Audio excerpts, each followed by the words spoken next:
मनुष्य का विनाश अचानक नहीं आता। यह धीरे धीरे आता है, जैसे कोई नदी चट्टान को चुपचाप काटकर खोखला कर देती है। कोई तूफान नहीं, कोई धमाका नहीं, बस धीरे धीरे रोज थोड़ा सा। यही आदतों का असली स्वभाव है।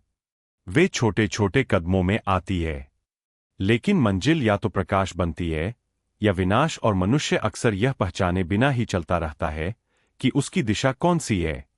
जीवन का रास्ता बदलता नहीं है, केवल हमारी आदतें दिशा बदल देती है। विनाश की शुरुआत तब होती है जब मनुष्य भीतर की आवाज को अनसुना करने लगता है। भीतर एक मौन ध्वनि है, एक नन्ही सी बुद्धि है। वह बहुत हल्की है, लेकिन बहुत सच्ची है। जैसे किसी अंधेरे कमरे में एक छोटी सी ज्योति, वो दिखने में छोटी है लेकिन मार्गदर्शक है, और जब आदमी दुनिया के शोर में उसे डूबा देता है, तब एक दूरी पैदा होती है अपने ही अस्तित्व से। इस दूरी का नाम ही विनाश है, क्योंकि जिसने खुद को खो दिया उसने सब कुछ गवा दिया। फिर धीरे धीरे इच्छाएं आती है। इच्छाएं बुरी नहीं है, इच्छाएं जीवन का स्वाद है। लेकिन जब इंसान खुद को इच्छाओं के पीछे घसीटने लगता है, तब वह उनका स्वामी नहीं रहता, सेवक बन जाता है। और सेवक बनकर कोई भी स्वतंत्र नहीं रह सकता।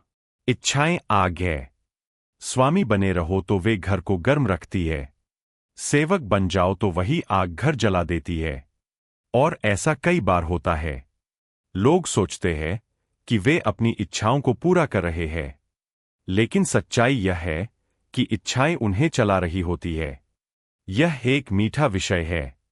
धीरे धीरे पीने में आनंद आता है, लेकिन अंत किसी रिक्तता में होता है।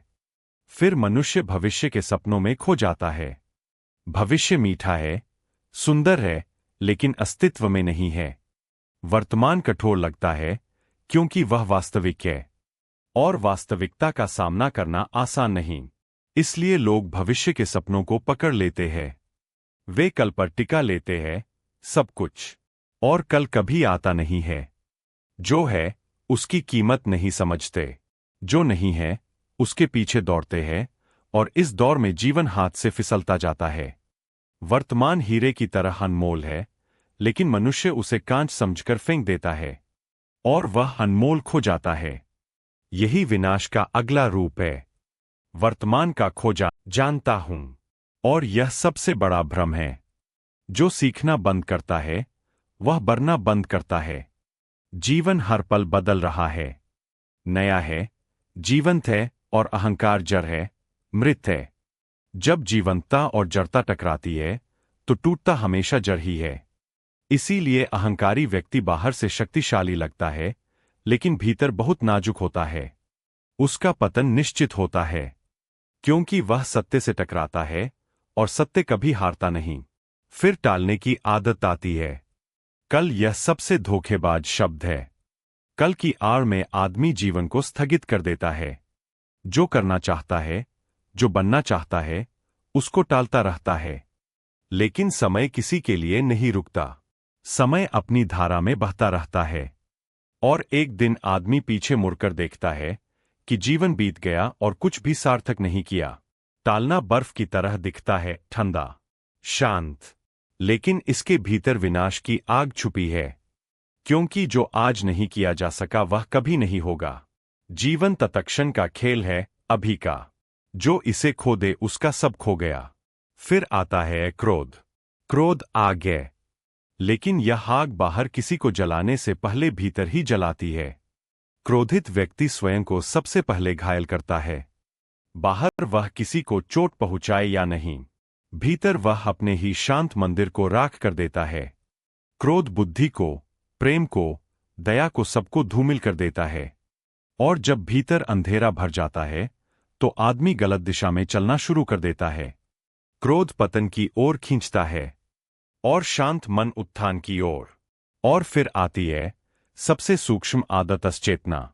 यह सबसे खतरनाक है, क्योंकि जो सो रहा हो वह देख ही नहीं सकता कि वह सो रहा है।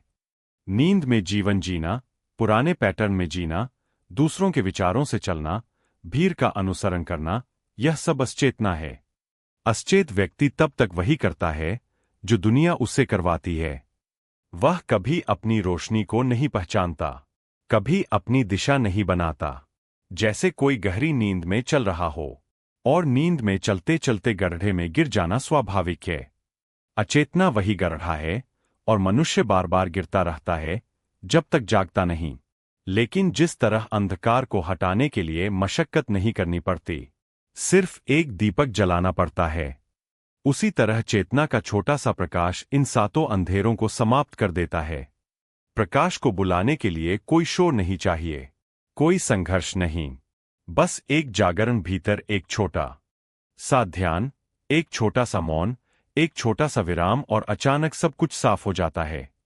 जैसे धूल से भरी खिड़की एक क्षण में पारदर्शी हो जाए। मनुष्य को विनाश से बचाने का उपाय बाहर नहीं है, वह भीतर है। अपने भीतर लौट आना, अपनी सांस को सुनना, अपने अस्तित्व को महसूस करना। जैसे ही तुम अपने भीतर आते हो, वैसे ही वे आदतें टूटने लगती है जो विनाश की जड़ थी, क्योंकि वे अचेतना पर टिकती है। जागरूकता आते ही वे झड़ जाती है, जैसे पेड़ से सूखे पत्ते।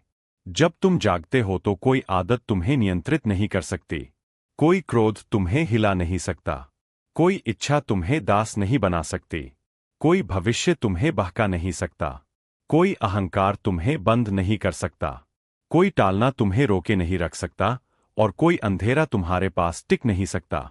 जागा हुआ व्यक्ति प्रकाश में चलता है। उसकी चाल धीमी होती है, गहरी होती है, लेकिन हर कदम सच होता है। और जहां सच है, वहां विनाश नहीं हो सकता।